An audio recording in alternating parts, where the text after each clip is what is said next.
Okay, you're welcome to Street Talk with Seyi Senuga. I am your regular host on this weekly broadcast. I'm so glad you are here and I'm excited because I want to share something new and something that I know will be a blessing to all parents out there. And then I know that even if you are not a parent yet, uh, this topic today will also be a blessing to you. All right. Okay, so what is Straight Talk? Straight Talk is a relationship talk show, and a relationship talk show that has to do with all manner of relationship. Yes, not just marriage, not only love relationship, relationship between God and men, relationship between everyone that you know around you, including you, and what you have with God, relationship between parents and their children, relationship between school owners and their students, relationship between co-workers, colleagues, employers and employees, relationship between the president and the citizen of every country. Okay, all right, so that is all we talk about on this weekly broadcast.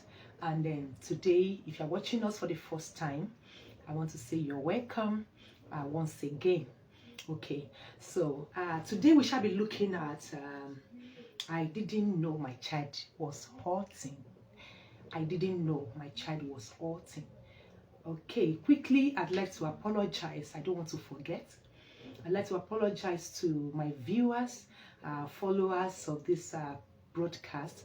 I want to apologize for not showing up last week. It was on a Thursday like this, and then very early in the morning that day I got a call that really broke my heart, and then I lost someone, a family member, and then that really changed everything. Okay, so I'm so sorry you didn't see me, and then we thank God for everything. Okay, that being said, like I said, our topic today is I didn't know my child was hurting. So if you're a parent and you're watching me right now, I would like you to please draw closer, come closer, don't go away. I'll try to be as brief as I can. And if you belong to a family, I would also like you to do the same, because I know that this topic is also for you and it's for someone out there that you know. Okay, so I'd like you to share, to drop your comments, and if there's anything that you would want me to add to today's topic, please just drop it either in the comment section or inbox. Okay, I'll try as much as possible to put them together.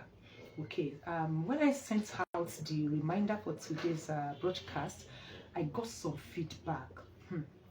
I got some feedback in the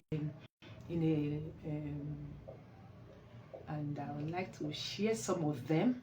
Okay, so I'll share some of them maybe on my posts. I'll share some of them screenshots and all. Yeah, because people are really hurting. Okay, all right. Okay, so sometimes the loudest cry is silence, and then this has really made a lot of people to withdraw, to stay away from family, from friends, and but our focus today is actually between parents and their children. Okay, so I will try as much as I can not to deviate. Okay, I'll try as much as I can not to deviate from that. Okay, all right, so we want to look at what are the things, the challenges of children, challenges in homes. How do we how do we strike a balance in our conversations and communications? How do we make our home a better place to be? How do parents make their children comfortable discussing any topic, any issue with them? How do parents make their children comfortable telling them everything and anything? Okay. And then if there's someone hot already or feeling hot as we speak, we want to see there's any way we can, this topic and this program can be of help.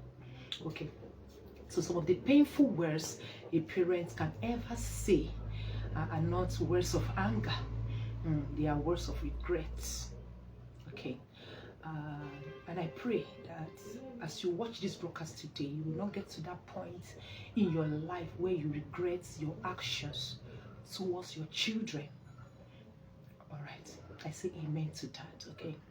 I didn't know my child was hurting.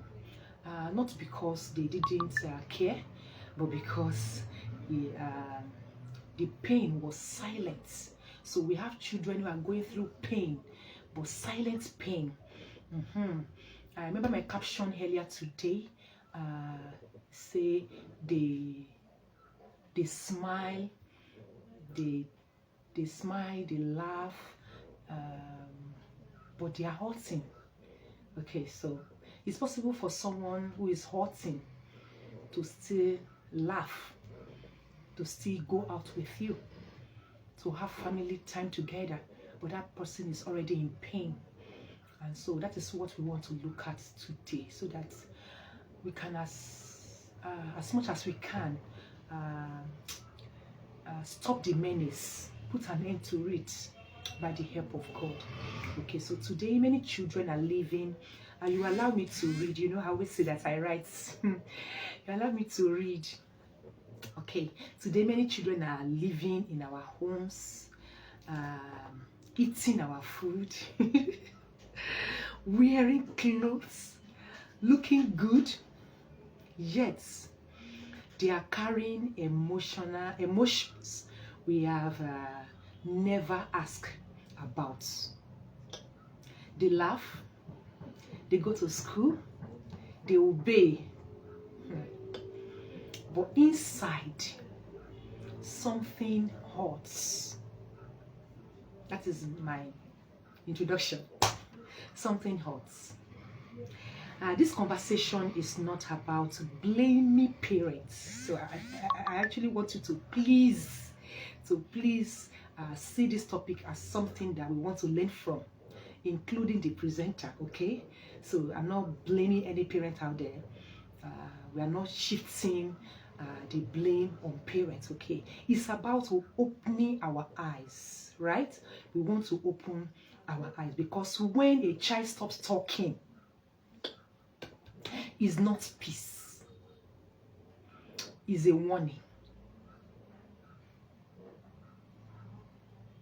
Ponder on that line again. When a child stops talking, it is not peace, it's a warning, meaning that the child has been talking, the child has been active, the child has been friendly, and suddenly this child just withdraw.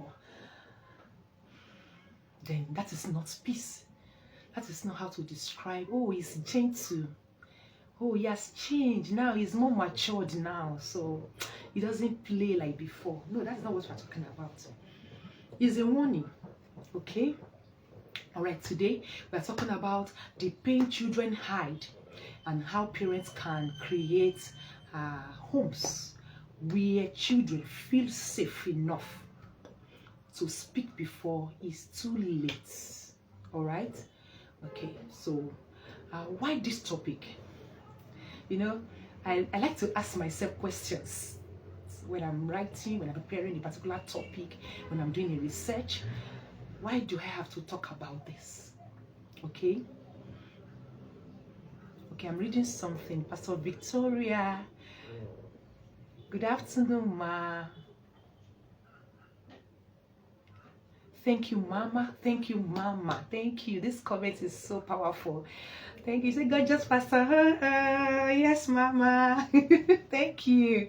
Thank you, Pastor Victoria. I'm grateful. Oh, thank you, Mama. Okay, that's it. That's a comment there.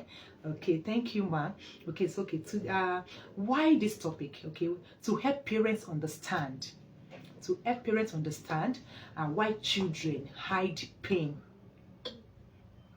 To help parents understand why children hide pain. How silence become a cry for help.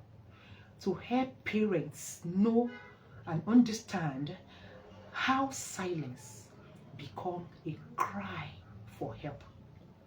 To also help parents to know how to intentionally create safe space for communication at home. Because either the children are talking to you or not, they are actually talking to someone. And it may not be safe if you are not the bestie here, if you are not the one with the listening here. It will not be safe at all. You never can tell the advice, the counsel the other person would want to give.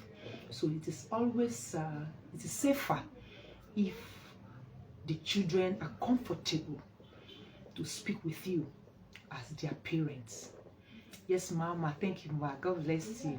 All right. So, we are going to check before we go on the topic. We like to do reality check, so it will not look as though we are just shifting the blame on parents or making parents feel less of themselves, or maybe they are not doing enough. Okay. So we want to do this reality check. Check number one is that many parents genuinely love their children. It is clear, it is glaring that many parents love their children. I know you and I will agree on that, okay? They also care and provide for them. Parents pay school fees, settle bills, food on the table, clothing. Some even go as far as vacation for their children. Some, if they know they will not always be available, they get them nannies, they get them housekeepers, they get them people around that will, so that they won't feel lonely. A lot of parents are actually stretching. That is it, the reality, right? They're actually stretching themselves, sacrificing a lot, just to make their children comfortable. Okay, all right. But another reality is this: pain still exists. That is the reality. Pain still exists. Quiet pain. So irrespective of the availability of money, funds, vacation, shopping, and what have you, pain still exists. And this type of pain is quiet. It's quiet. Hurting children don't always cry. Some rebel. Hurting children, they don't always cry. They rebel. It's not that they go about complaining, talking, making it look as though you are not doing anything. They don't report, they don't say anything. In fact, they don't talk back at you. But they make up their mind on what to do. And many a times, it is not for the best. Okay, so other children, they don't always cry. They rebel. Some withdraw, some smile through it. Some withdraw, but some, they smile through the pain. They smile through the hurt, but the hurt is there. The pain is there. Okay, a quiet child is not always a happy child. I need you to write that down somewhere. A quiet child is not always a happy child. So the fact that your child is quiet, homely, doesn't mean that child is happy. Okay. So common reasons moving forward now, common reasons children don't talk. Common reasons children don't talk. Reason number one, fear of punishment instead of understanding. Fear of punishment instead of understanding. This happens when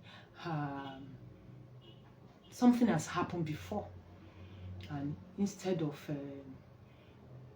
the parent to understand or talk about what really happened,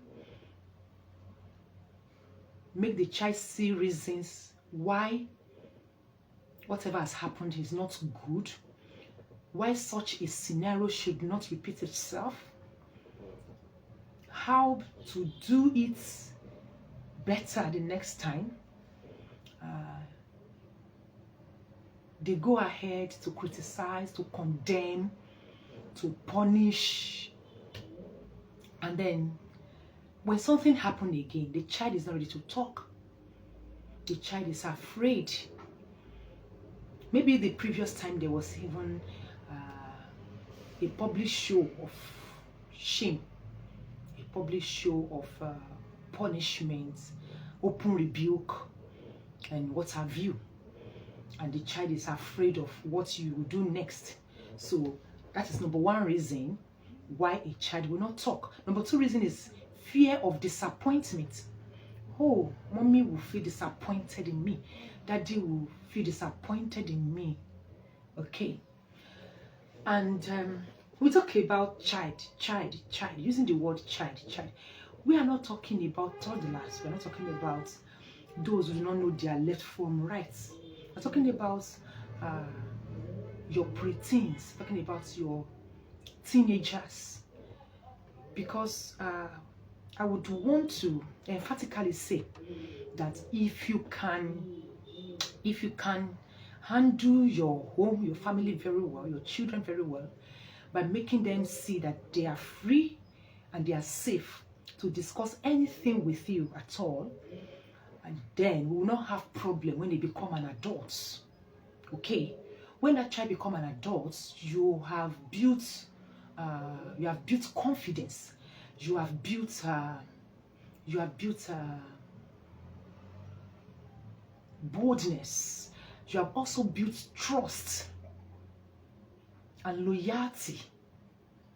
Okay, and so this person now, whether single or married, knows what you can condone, what you see as good, what you see as bad, what it should not involve in, and then will use you as like a kind of a picture to everyone out there in the society, and know how to relate with people.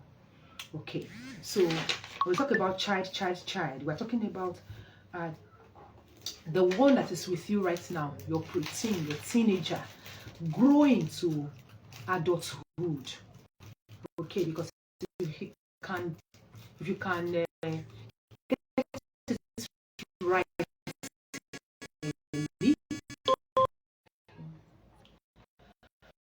sorry about that. Someone was trying to reach me via the phone. Okay, so number three reason is past as to talk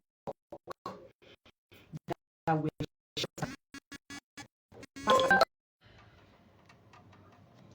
Sorry about that. So just quickly pick the call so the person can stop calling. Okay, so past attempts to talk were shut down. That's number three reason. Number one reason for why children don't talk was a fear of punishment instead of understanding. Number two, fear of disappointment. Okay, I've explained that. And number three is past attempts to talk that were shut down. So if a child has reached out to say something, they find you're like, oh, it's okay, I don't want to hear that. I don't want to hear whatever nonsense you want to vomit. Then that might be another reason, or maybe you are the parent who is never available to talk. You're always tired, exhausted, you are never there, so there's no point telling you anything anyway. Okay, number 4 reason is homes where children are talked at, not talked with. If your home is a particular family where children are talked at and not talked with, I hope you understand the difference between the two. You talk at them, you give instructions, you yell, you tell them what to do, what not to do. You give out instructions, rules and regulations that they must obey. You are like the lion of the tribe of your home. So you never give them reasons to say their mind. For you, you believe that when you are talking, they must, keep quiet. And when you are done talking, you do not leave room for them to say something. So if that is the kind of family you are operating, then it will be difficult for any child to want to talk with you. Children stop talking when they feel unheard, like there's nothing they will say, there's nothing they have to say, or whatever it is that they have shared with you before holds no water. You don't work on it, you don't do anything to improve their lives or to make them feel safe or to make them feel like you actually listen. Okay, they can just stop and not bother to say anything again. Okay, signs you should look out for that a child is hurting but not saying it. What are the red flags that will show that your child is hurting? What are the things that you need to look out for and see and say, okay, with this, my child is hurting? Okay, you need to know the signs. All right. Number 1 sign is that sudden withdrawal or excessive silence. Sudden withdrawal, meaning that child has been active, relating well with everybody, and suddenly the child withdraws. Maybe the child goes to school and come back and you notice the change. Maybe the child is with every member of the family but would want to stay alone, and that has not been the practice before now. Okay, or sudden silence, excessive silence. He or she does not even want to talk at all. Even when you are asking questions, the child is telling you, I'm okay, I'm fine. So you need to watch it. The number 2 reason is aggression or defiance, open resistance, bold disobedience. The child disobeys you big time, doesn't care anymore.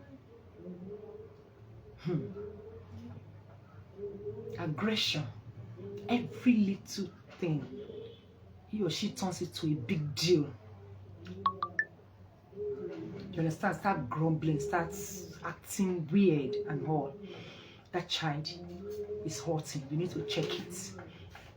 And when we talk about open resistance, bold disobedience, the child is just there, not willing to comply to either small or big instruction, whatever, no matter how it looks. Even what you think that you shouldn't get him angry, get her angry, or the child should just do this thing, it doesn't take that long, and the child is just dragging. Okay, another reason you should watch out, another sign you should watch out is mood swings. Mood swings, sadness or irritability. When you have a child who is up and doing, laughing, playing with everybody, and suddenly just stop, suddenly just get irritated by somebody's conversation, or somebody chipping something, and the child gets offended, turned off, and is ready to just go inside the room and just lock him or herself, or does not want to actually continue that conversation. You need to watch it. Mood swing, okay, mood swing, sadness, irritability. And then when it comes to sadness, you are trying as much as you can to know why, but to you there is no reason for it. There is no reason to be sad. I give you everything, I provide everything in this house, I take good care of you, I do this, but the child is still sad. You need to know why. Yes, you shouldn't be in a hurry to know anyway. You don't keep on pestering somebody who is not ready to talk. The more you exert energy, the more you talk about it, you are nagging already. And so this also turns the child off. So you need to be careful. Okay, number 4, over attachment to phones or friends. Over attachment to phones or friends. I know in this present age, digital age, you have children, in fact, using their phones for assignments in school, okay, attending to other things online. But you must know where to draw the line. When you have a child who would not just sit on his or her own to study, to do anything, to be with family, but this child will always be on the phone, or just want to be with friends every time. Or maybe there's this particular friend that always visits your home and they stay together, maybe in the room, or they stay together doing something, and you have no idea sort of what they are doing. It's not as though they are studying together or anything. You need to check it. Or you always want to hang out with this particular friend. See, no matter who that person is to you, is to that family, even if that person is the son or the daughter to your bishop, you need to know why your own child would always want to be with this particular person. Okay, loss of interest in things they once loved. Loss of interest in things they once loved, in places they once loved to visit. This one is deep anyway. Okay, behavior is often a message. When a child starts acting somehow, this is a child that whenever you mention this particular family, oh, we want to go and visit so family, or I want you to go and see Mrs. So, I'd like you to take this to, the child is always eager to carry out the instruction, carry out the errand, and suddenly this same child is no longer comfortable around this family or around this person. You need to watch it. Okay, the same child that respects and honor a particular figure, a particular person, a particular family friend, a particular relative, is that next to the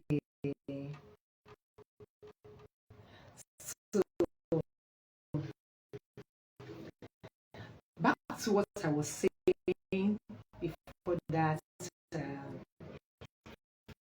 loss of number 5 on the signs the child is hurting, even and number 5 is loss of interest in things was loved. And if your child love a particular person, friend, a relative,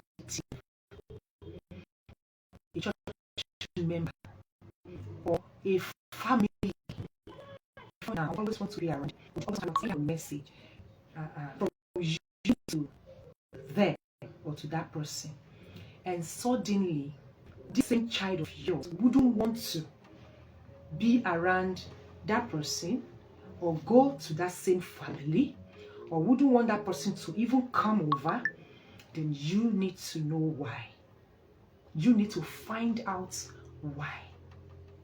Deliberately, intentionally, you need to know why, because this might just be a sign that your child is hurting, or maybe you wouldn't want to embarrass that person, wouldn't want to report that person, wants to let go, but the child is hurting. Okay, so please don't be lazy when it comes to matters that concern your children. Don't be lazy. Be intentional.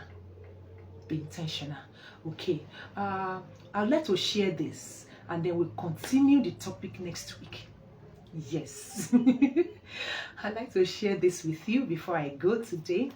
Then we continue still on the topic, and then that means we'll have part 2, because I still have a lot to say. We still have a lot of subtopics under today's topic, and then I wouldn't want to rush at all.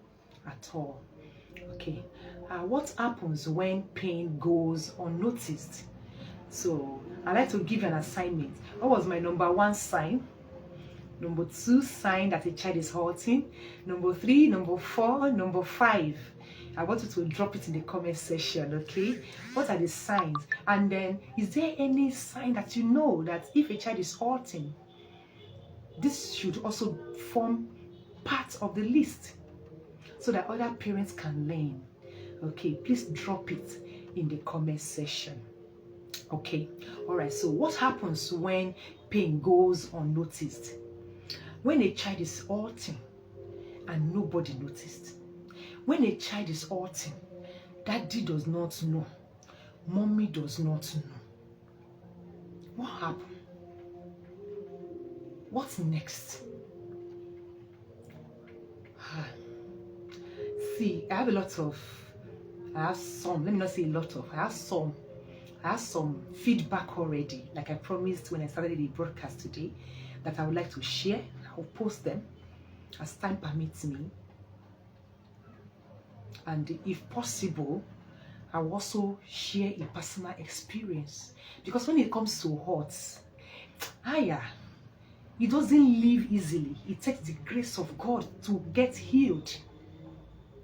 So, I think it is better we avoid it. We don't give room for it to happen to our children, because sometimes the damage is not always something you want to talk about. Sometimes, in fact, the best way to get healed is not to talk about it. Sometimes, to get total healing is not to talk about it, depending on the kind of hurt. I'm serious. Okay, so another call. That is why I'm rounding.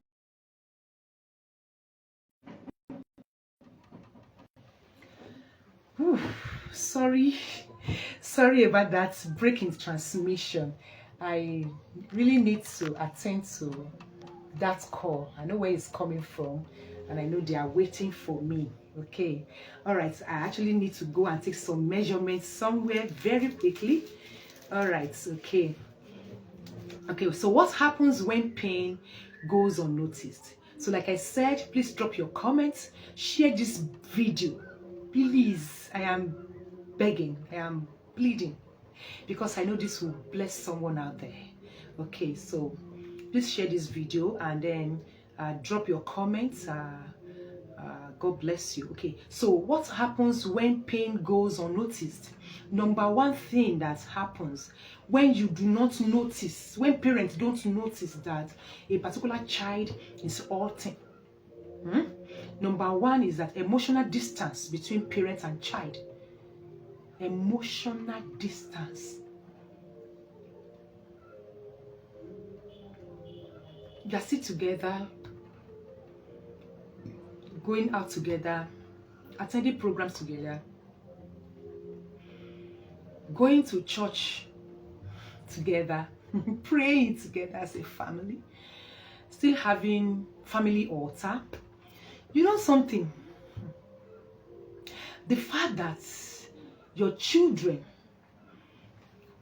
assemble to have a family altar with you in the morning, maybe in the evening, depending on the time you have it, do fasting with you, may not really mean that you all are together in the house. It may not really mean that. So let me not go too far. Let me not go too far on that. Okay, we'll come back to that. Come back to that, okay? Emotional distance. So you are all together. It's possible you go on outing, vacation, do all manner of things together as a family, watch movies together. Maybe even in your home, you have chats for activities in the family so that it can help bonding, family bonding. Okay, so it's possible. The fact that you give them assignments and they obey you does not mean that something is not going on. All right, so emotional distance. So this means that the child is there physically, but there's nothing connecting that child to you emotionally. The child just want to carry out instructions, just want to obey you, maybe because of God, or maybe because of the fear of not being flogged, not being embarrassed publicly, because you have been doing that over time. You just want to, so that they don't hear you nagging and talking too much. Oh, God. Another reason is that children seeking, another thing that happens really is that children seeking validation elsewhere. So now there's no emotional attachments, and so there's no connection really. So whatever the child needs, the child would want to ask elsewhere. Anybody that wants to provide solution, that wants to give an idea. That is why when I opened this broadcast today, I said sometimes it is not safe for your child to be talking to an outsider or somebody that is not you.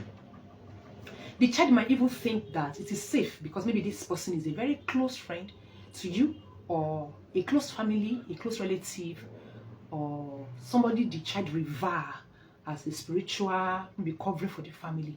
But I will tell you what, it's not safe, because the moment your child sees you as a terror or somebody he or she cannot freely communicate with, and there's somebody somewhere, irrespective of who that person is, I tell you, it is not safe. It is not safe, and it is not good for the image of your family.